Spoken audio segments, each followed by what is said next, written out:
की बड़ी खबर जान लीजिए आप। गृह मंत्री अमित शाह सीमांचल दौरे पर बिहार पहुंच चुके हैं। बिहार के पूर्णिया में हैं इस वक्त गृह मंत्री अमित शाह।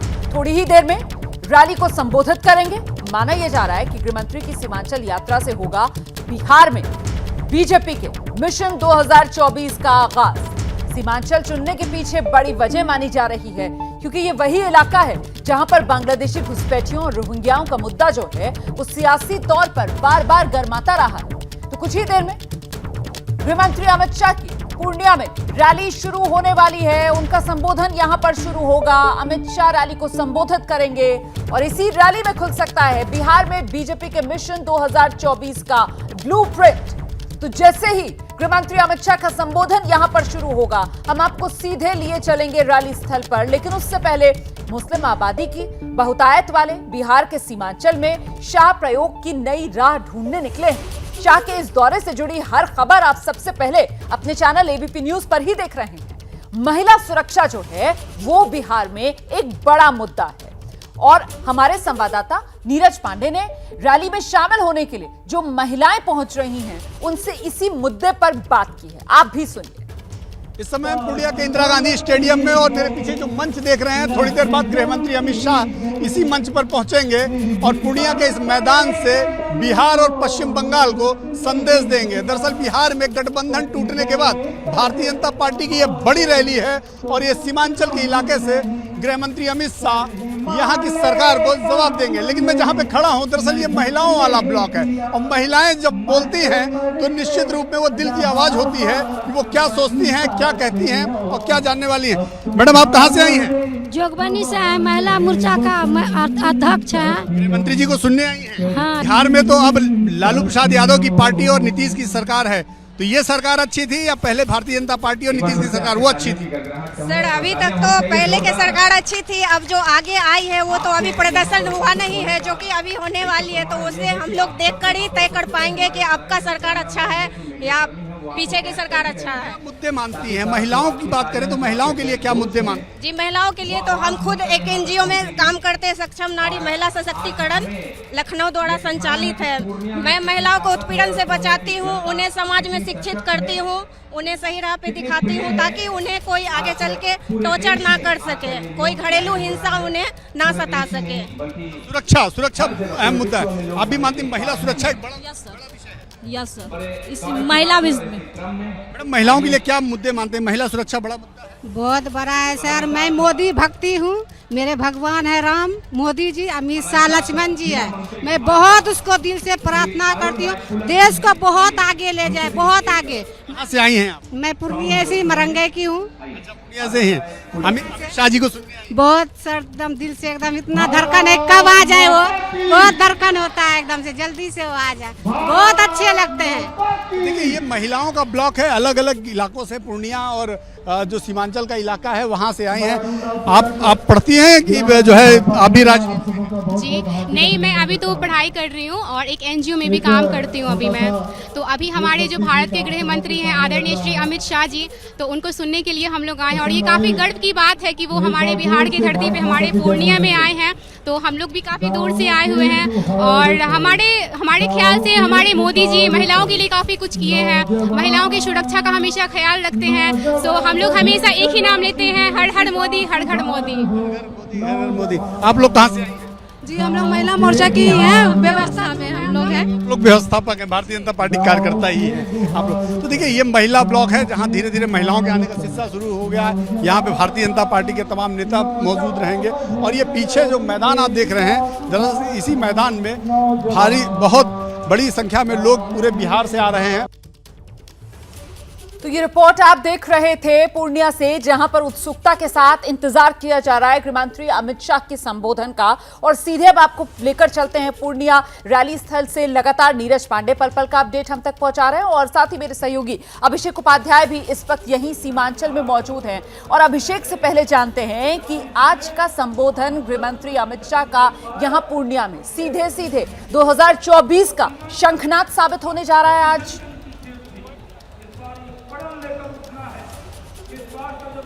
बिल्कुल रोमाना, देखिए आज गृहमंत्री अमित शाह के संबोधन पर ध्यान देने की जरूरत है, क्योंकि आज जिन मुद्दों का वो जिक्र करेंगे वो मुद्दे इस बिहार से लेकर के बंगाल के इस पूरे सीमांचल में वो वही मुद्दे होंगे जिन पर बीजेपी आज 2024 तक तैयारी करती दिखाई देगी, जिनको उठाती भी दिखाई देगी।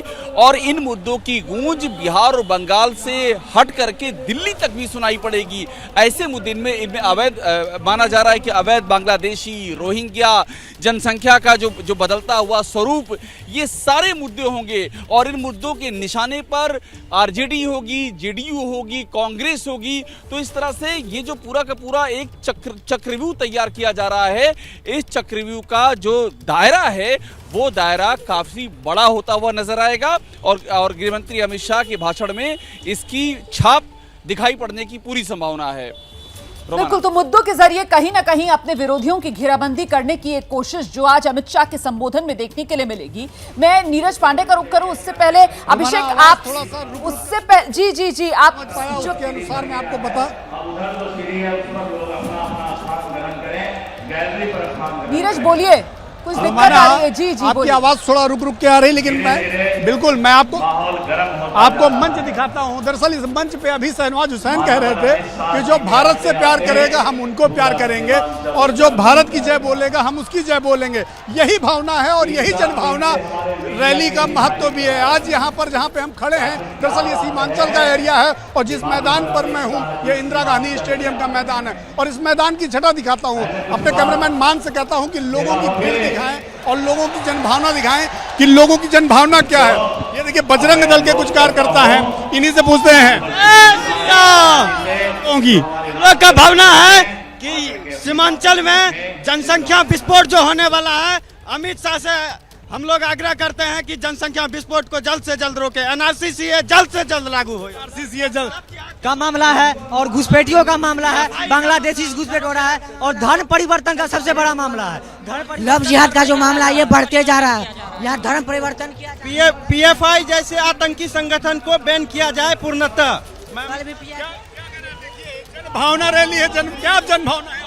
अमित शाह जी से यही उम्मीद है, जो जंगल 2 शुरू हुआ है उसको जल्द से जल्द खत्म कर। रोहिंग्या मुसलमान को जो बांग्लादेश से जो आके जो यहाँ से प्रवेश करता है उसको रोक लगाने में सबसे पहला कदम उठाया जाए। और जंगल राज 2 जो है उसको 2024 में जो है बिहार की जनता ने मन बना लिया है। देखिए जहाँ जहाँ तक नजर जाती है लोग इकट्ठा हैं। यहाँ पे पंडाल के अंदर तो भीड़ आप देख ही रहे हैं, भर गया है पूरा पंडाल। लेकिन पंडाल के आगे चूंकि स्टेडियम की जो सीढ़ियाँ हैं, आप उन सीढ़ियों में भी देखिए लोगों ने बैठना शुरू कर दिया है, महिलाओं ने बैठना शुरू कर दिया। अब इंतजार चल रहा है सिर्फ गृहमंत्री अमित शाह का, जो थोड़ी देर बाद यहाँ पहुंचेंगे और जनभावना रैली को संबोधित करेंगे। पूर्णिया वो पहुंच चुके हैं, इस रैली को संबोधित करने के लिए पहुंच चुके हैं। थोड़ी देर में मंच पर पहुंचेंगे, लेकिन यहाँ के लोगों का उत्साह देख सकते हैं। सर आप भी जनभावना रैली में, क्या जनभावना है आपकी? मेरी यही जनभावना है कि एक देश एक कानून हमेशा लागू होता रहे। इसी के साथ हम कहते हैं जनसंख्या नियंत्रण हो। ये जनसंख्या आज हमारे देश के लिए बहुत बड़ा समस्या बन चुकी है। यही सब है।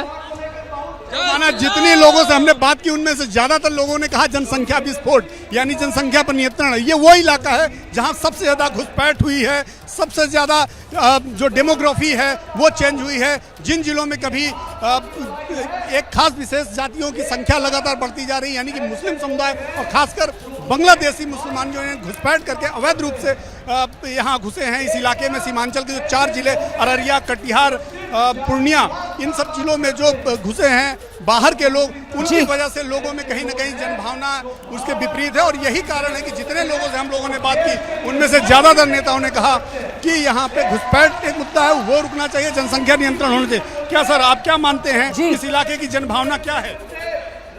पूरे बिहार की एक ही जनभावना है। ये पलटू खान नीतीश कुमार को जनता सबक सिखाने के लिए तैयार है। और नीतीश कुमार आज पूर्णिया की धरती पर आपके चैनल के माध्यम से देख लें कि जनता की क्या पुकार है। और आरजेडी भी उनको आश्रम में भेजने की तैयारी शुरू कर दी है। बहुत जल्द नीतीश कुमार पूर्व मुख्यमंत्री होंगे। आज आदरणीय अमित शाह जी बिहार की जनता को एक संदेश देने वाले हैं। आरजेडी तो कहती है कि आप लोग माहौल खराब करने के लिए रैली कर रहे हैं। नहीं, ये माहौल एकदम अच्छा करने के लिए है। सबका साथ, सबका विश्वास, सबका प्रयास के साथ सभी पता चल जाएगा माननीय आरजेडी के नेता को। और नीतीश कुमार जो गिरगिट बाबा है, जो गिरगिट के तरह रंग बदलते हैं, ये सीमांचल का जनता उसको बता देगा इस बार की सीमांचल क्या है। सीमांचल में कैसे बताएंगे, डेमोग्राफी का लेवल तो बहुत गड़बड़ चल रहा है। ऐसा नहीं है, यहाँ राष्ट्रवादी वाला हिसाब किताब है। राष्ट्रवादी ये सीमांचल का धरती है जो 7 बार लोकसभा, 7 लोकसभा यहाँ से जीत के गया है और फिर हम लोग जीतेंगे और इस बार पता चल जाएगा। यही मानते हैं सीमांचल संदेश देगा? सीमांचल एक पूरे बिहार में बड़ा संदेश देगा। आरजेडी और जेडीयू माननीय अमित शाह जी के आने से हताशा हो गई, इसलिए वो गलत बयानबाजी कर रही है। वो डर गई है पूरी तरह अमित शाह जी के बिहार के दौरा से। हताशा हो गया। आपको मंच की तरफ भी दिखाते हैं, रोमाना मंच की तरफ आपको ले चलते हैं। मंच पे दिखाते हैं कि मंच का नज़ारा क्या है। देखिए मंच भर चुका है, यहाँ पर कई केंद्रीय मंत्री, पूर्व मंत्री, सांसद, विधायक, भारतीय जनता पार्टी के जो बिहार के लीडर हैं वो सब मौजूद हैं। अब केवल इंतजार है गृह मंत्री अमित शाह का। बिल्कुल नीरज, तो जैसे ही गृह मंत्री अमित शाह पहुंचेंगे हम एक बार फिर से आपका रुख करेंगे और इस बीच सीधे दर्शकों को लेकर चलते हैं। अभिषेक उपाध्याय भी लगातार हमारे साथ बने हुए हैं। अभिषेक, जो बात बार बार सामने निकल कर आ रही है, सीमांचल के अंदर सबसे बड़ा मुद्दा जो है वो कहीं ना कहीं घुसपैठियों को लेकर है। जनभावना ये है कि सीए और एनआरसी को लेकर सरकार सशक्त कदम उठाए, ऐसे में जनसंख्या विस्फोट का मुद्दा हो, धर्म के आधार पर जो डेमोग्राफी बदलने वाली बात है इस इलाके के अंदर वो हो। ये वो तमाम मुद्दे हैं जिसको लेकर यहां बीजेपी की सभा में जो लोग पहुंचे हुए हैं उनकी तरफ से सवाल उठाया जा रहा है। तो क्या इसका हल केंद्र शासित प्रदेश सीमांचल को बना दिया जाए, ये जो चर्चा जोर पकड़ रही है, उसके जरिए समाधान निकल सकता है क्या? रोमाना, इस बात का सजेशन जो है दिया जा रहा है, यहाँ जो स्थानीय लोग हैं और खास तौर पे वो जिनका झुकाव बीजेपी की ओर है, वो इस बात को जोर शोर से उठा रहे हैं कि जब तक आप अलग केंद्र शासित प्रदेश नहीं बना देते हैं तब तक इन समस्याओं का समाधान नहीं हो सकता है, क्योंकि ये स्थानीय राजनीति में समस्याएं उलझती जा रही हैं। लेकिन देखिए बात समझिए, यहाँ पर अमित शाह जो मुद्दे उठाने जा रहे हैं, जिसकी संभावना जताई जा रही है, वो सारे मुद्दे यहाँ के राजनीतिक समीकरण को प्रभावित करने वाले मुद्दे हैं। या आज की तारीख में अगर आप जेडीयू आरजेडी का अपना कॉम्बिनेशन मिला लेंगे तो वो एक तरह से अभेद्य अजय दुर्ग हो जाता है, जब तक कि उसके पैरेलल एक पोलराइजेशन खड़ा ना हो जाए। अब वो पोलराइजेशन कैसे खड़ा होगा? वो पोलराइजेशन तभी खड़ा होगा जब बीच में डिमार्केशन लाइन हो, उसमें अवैध बांग्लादेशी, रोहिंग्याई, जनसंख्या का बदलता हुआ ढांचा, इन सारे मुद्दों को कंबाइन कर दिया जाए तो उसकी प्रतिक्रिया में वो पोलराइजेशन राजनीतिक तौर पर हो सकता है। ये राजनीतिक विशेषज्ञ मानते हैं, ये यहाँ पर बीजेपी के समर्थक मानते हैं। तो इसीलिए माना जा रहा है कि अमित शाह जिन मुद्दों को छुएंगे उनकी प्रतिक्रिया में जेडीयू और आरजेडी के जो वोट बैंक का कॉम्बिनेशन है, उसके पैरेलल एक ऐसा कॉम्बिनेशन खड़ा हो सकता है जो कि बीजेपी को एडवांटेज इस इलाके में दे दे। तो इसीलिए ये मुद्दे बहुत ही ज्यादा बीजेपी के पर्सपेक्टिव से महत्वपूर्ण बताए जा रहे हैं। बिल्कुल, फिलहाल बहुत बहुत शुक्रिया आप दोनों का इस तमाम जानकारी के लिए। तो कुल मिलाकर देखना दिलचस्प होगा कि आखिरकार यहां सीमांचल में जब अमित शाह संबोधित करेंगे लोगों को, तो फिर बिहार की राजनीति के लिए वो किस तरीके से सियासी बिसात बिछाने की एक पहल करते हुए नजर आएंगे। जैसे ही घड़ी का काटा दोपहर 2:30 पे आए, बबीता जी का दिल सास बहू साजिश के लिए मचल जाए। और ये है इनकी बहू, पूरे दिन ऑफिस की टेंशन हो जाए गॉन जब ये करें अपना फेवरेट शो फ्री टाइम पे ऑन। इनकी तरह आप भी देखें अपना फेवरेट शो अपने टाइम पर और डाउनलोड कीजिए एबीपी लाइव ऐप अपने स्मार्ट टीवी पर।